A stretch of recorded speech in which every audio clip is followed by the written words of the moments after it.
அதுக்கப்புறம் ருக்குவில் இருந்து எந்திக்கிறோம். ருக்குவில் இருந்து எந்திச்சு அதுக்கப்புறம் நம்ம என்ன செய்யறோம்? சஜிதாவுக்கு போறோம். அப்ப சஜிதா என்பது படுத்த நிலை. படுத்து இறைவனுக்கு முன்னால் நமது சிரசை தாழ்த்தும் நிலை.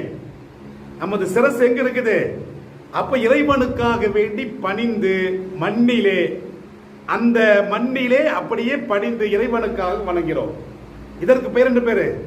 சஜிதா. அப்ப தொழுகையில கியாம் நிலை இருக்கிறது. அடுத்த கட்டம் தொழுகையில ருக்கு குனிதல் இருக்கிறது. அதற்கு அடுத்த கட்டம் சஜிதா இருக்கிறது.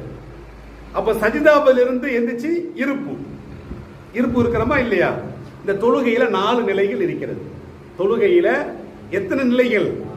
அப்ப நின்ற நிலை, குனிந்த நிலை, இறைவனுக்காக சிரசை பணிகின்ற நிலை, உட்கார்ந்து இருக்கிற நிலை.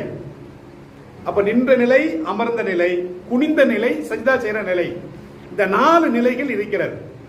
இதுதான் தொழுகையில மிக மிக முக்கியமானது. அதுக்கப்புறம் இரண்டாவது ரக்காத்துல 4 ரக்காத் தொழுகை என்று சொன்னால், இரண்டாவது ரக்காத்துல சின்ன இருப்பு இருக்கிறது. அத்தஹியாத்தை மட்டும் ஓதுறது.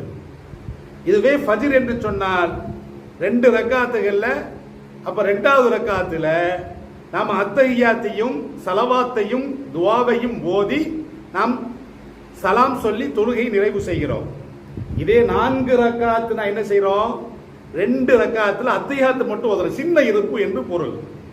4வது கடைசி ரக்காத்துல நாம் அத்தஹியாத்துல இருந்து அத்தஹியாத்தை ஓதுறோம், நாம சலவாத்தை ஓதுறோம், துவாவை ஓதுறோம், தொழுகையை முடிக்கிறோம்.